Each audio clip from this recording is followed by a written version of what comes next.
Hello guys, welcome to my channel Khalsa Academy. आज हम class 9 chapter number 2 पढ़ेंगे, polynomial. ठीक है, देखिए पॉलिनोमियल होता क्या है। आपको सबसे पहले एक वर्ड से मीनिंग समझना बहुत ज़रूरी है कि पॉलिनोमियल क्या है। पॉलिनोमियल है एक अलजेब्रा एक्सप्रेशन को हम पॉलिनोमियल कहते हैं। लाइक एग्जांपल्स हैं 2 है, 2x है, x² + 2x है। मतलब कोई भी ऐसा आप ले लो वैल्यू, हम पॉलिनोमियल इसे कहते हैं। इसके बाद कोई नंबर हो गया या किसी के साथ हमने वेरिएबल कांस्टेंट, आपको ये भी क्लियर कर देती हूँ, जो A to Z अल्फाबेट आते हैं उसको हम वेरिएबल बोलते हैं। और जितने भी नंबर्स आते हैं, नंबर्स में आप 1 2 जो भी नंबर्स लोगे उसको हम कांस्टेंट बोलते हैं। ठीक है, और आप कोई भी वेरिएबल के साथ कांस्टेंट लोगे तो भी पॉलिनोमियल होगा। आपको कुछ मेन टॉपिक्स बताऊंगी इसके अंदर कि हमारे चैप्टर नंबर 2 के अंदर कौन कौन से मेन टॉपिक है जो 1 मार्क्स में क्वेश्चन पूछ लिया जाता है एग्जाम में, और जिससे आपकी 2.1 भी क्लियर हो जाएगी जितने भी डाउट्स हैं। सबसे फर्स्ट ऑफ ऑल हम ये चीज़ समझेंगे कि ट्रम क्या होता है। ट्रम क्या होता है? ट्रम होता है हमारा, जैसे आप ये है, हम वैल्यू ले लेते हैं कि पॉलिनोमियल कोई भी ले लेते हैं x² + 2x, तो इसके दो ट्रम हैं। एक ट्रम ये है और एक ट्रम ये है। ये अलग अलग पोर्शन हो गए, ये तो ट्रम्स हैं। एक ट्रम, ये दूसरा ट्रम। जितने भी पॉलिनोमियल में जो डिजिट्स आएंगी इसके साथ अगर मैं 3 भी ऐड कर देती हूँ, it is also a term. Next पढ़ेंगे हम कोफिशिएंट के बारे में। कोफिशिएंट क्या होता है? कोफिशिएंट होता है कोई भी नंबर, कोई भी वेरिएबल के साथ जो कांस्टेंट होता है उसको हम कोफिशिएंट बोलते हैं। जैसे अगर मैंने पूछा आपसे, ये डिजिट दे दी मैंने 2x + 3, और मैंने आपसे कहा कि x का कोफिशिएंट बताओ, तो यहाँ x एक वेरिएबल है, वेरिएबल के साथ कांस्टेंट कौन सा है? 2, तो x का कोफिशिएंट क्या हुआ यहाँ पर? 2। अगर मैं बोलती हूँ x² का कोफिशिएंट बताओ, मैं x² की यहाँ बात करती हूँ, तो x² इस पॉलिनोमियल में नहीं है, इस ट्रम्स में नहीं है, यहाँ 2 ही ट्रम है। 2 ही ट्रम में x² यहाँ नहीं बताया हुआ। जब x² है ही नहीं तो उसका कोफिशिएंट भी क्या होगा? 0 होगा। और जो x था, x एक वेरिएबल है, वेरिएबल के साथ कांस्टेंट क्या है? 2, तो x का कोफिशिएंट क्या होगा? 2। जैसे एक एग्जांपल और ले लेते हैं। अगर मैं लिखती हूँ यहाँ पर 3x² + π/2x + 2। अगर मैं आपसे इस वैल्यूज में पूछूं कि x² का कोफिशिएंट क्या है, तो x² एक वेरिएबल है, उसके साथ कांस्टेंट क्या है? 3, तो x² का कोफिशिएंट क्या हो गया? 3। और अगर मैं बात करूं कि x का कोफिशिएंट क्या है, तो यहाँ x के साथ क्या है? π/2, तो यहाँ x का कोफिशिएंट क्या हो गया? π/2। ये आपको क्लियर हुआ कि पॉलिनोमियल क्या होता है, ट्रम्स क्या होते हैं, कोफिशिएंट क्या होता है। और कोफिशिएंट 1 मार्क्स में पूछ लिया जाता है कि इस पॉलिनोमियल में x² का या x का कोफिशिएंट बताओ। तो आपको कोफिशिएंट पता होना चाहिए।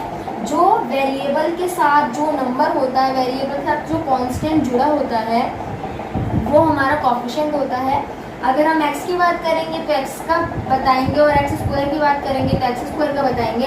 अगर उस पॉलिनोमियल में x² नहीं है या x नहीं है तो वहाँ उसका कोफिशिएंट क्या हो जाएगा? 0। अब हम पढ़ेंगे जीरो पॉलिनोमियल के बारे में। जीरो पॉलिनोमियल किसे कहते हैं? जीरो पॉलिनोमियल उसको कहते हैं जिसके साथ कोई भी वेरिएबल नहीं होता। जैसे कोई भी नॉर्मल टर्म -3, 5, 7, 2, ये सारे नंबर्स हैं, तो इसके साथ कोई भी वेरिएबल नहीं है, तो ये होगा जीरो पॉलिनोमियल। जीरो पॉलिनोमियल में जो सिंगल नंबर्स होते हैं वो सारे जीरो पॉलिनोमियल के अंदर आते हैं। नेक्स्ट है आपका डिग्री। डिग्री किसे बोलते हैं? Degree is to value of variable. कोई भी वेरिएबल के ऊपर जो हाईएस्ट वैल्यू होती है वही हमारी डिग्री होती है। यहाँ मैंने एक एग्जांपल लिया है आपके सामने। अब इसमें देखिए हाईएस्ट वैल्यू किसकी है? ये भी वेरिएबल है, ये भी वेरिएबल है, ये भी वेरिएबल है, और ये यहाँ पर वेरिएबल है ही नहीं, यहाँ पर सिर्फ कांस्टेंट है। तो ये वाले वेरिएबल के ऊपर इसकी पावर 3 है, इसकी पावर 2 है, और इसके आगे अगर पावर कुछ भी नहीं है तो हम 1 लेट करते हैं। यहाँ पर इसकी पावर 1 हुई, तो हाईएस्ट पावर किसकी है, यहाँ पर 3 है हाईएस्ट पावर, तो इसकी डिग्री, इस पॉलिनोमियल की डिग्री क्या हुई, 3 हुई। तो आप याद रखिएगा कोई भी पॉलिनोमियल में जो हाईएस्ट वैल्यू होगी वही हमारी क्या होगी, डिग्री। अब हम पढ़ेंगे लीनियर पॉलिनोमियल के बारे में।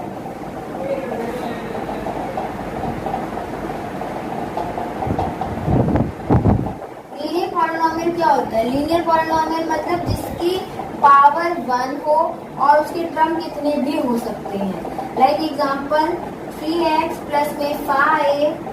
अब यहाँ हमने 2 टर्म वाले लिए हैं, फर्स्ट टर्म सेकंड टर्म, 2 ही टर्म है, और यहाँ पर जो इसकी पावर है वो क्या है, ओनली 1 है, उसको बोलेंगे लीनियर पॉलिनोमियल। अब मैं कोई और एग्जांपल भी ले सकते हैं, 7x प्लस 5 प्लस √2।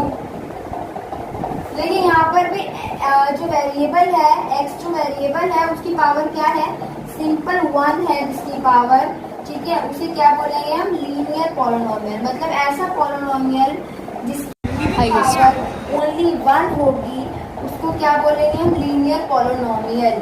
टर्म से मैटर नहीं करता, टर्म उसमें 2 हो, 3 हो, 4 हो, 5 हो, लेकिन अगर उसकी डिग्री 1 है तो उसको लीनियर पॉलिनोमियल बोलेंगे। क्लियर। अब हम पढ़ेंगे क्वाड्रिक पॉलिनोमियल, उसके बाद पढ़ेंगे क्यूबिक पॉलिनोमियल।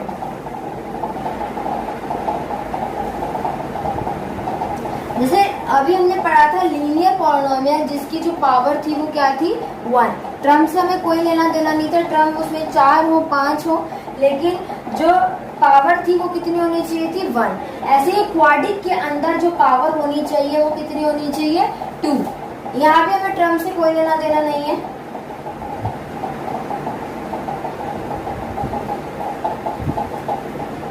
अब इसमें देखिए 4 टर्म है, यहाँ हमें 4 टर्म से कोई लेना देना नहीं है, लेकिन हमें यहाँ पर पावर देखनी है, जो पावर है वो 2 होनी चाहिए, क्वाड्रिक इक्वेशन है।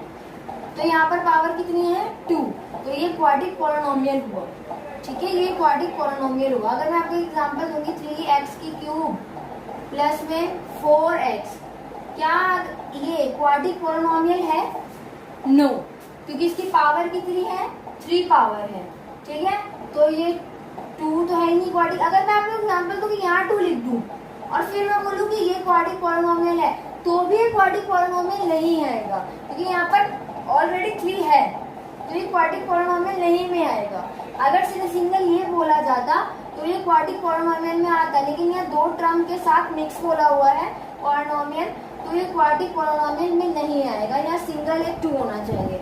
अगर हम यहाँ क्यूबिक पॉलिनोमियल की बात करें तो यहाँ पर सिर्फ हम क्यूब की बात करेंगे, 3x की क्यूब प्लस में 4।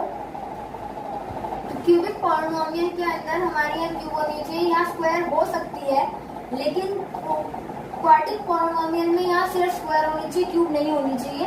लेकिन क्यूबिक पॉलिनोमियल में यहाँ क्यूब हो सकती है, स्क्वायर भी हो सकती है।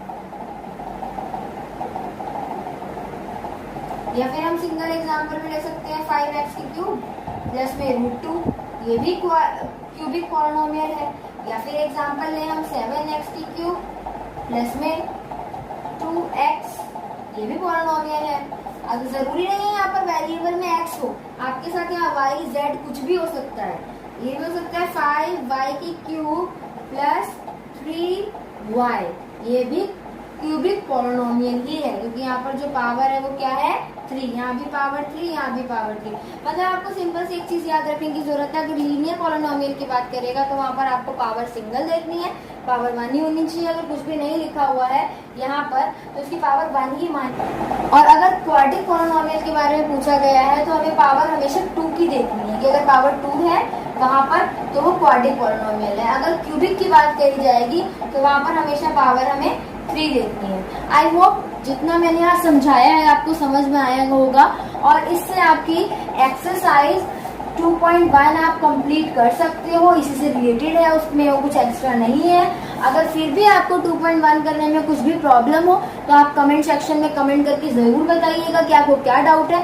उसके बाद में उस पर भी डिस्कस करेंगे हम, ठीक है। और अगर आपको मेरी वीडियो अच्छी लगी हो तो प्लीज सब्सक्राइब करना और लाइक करना ना भूले। Thanks for watching.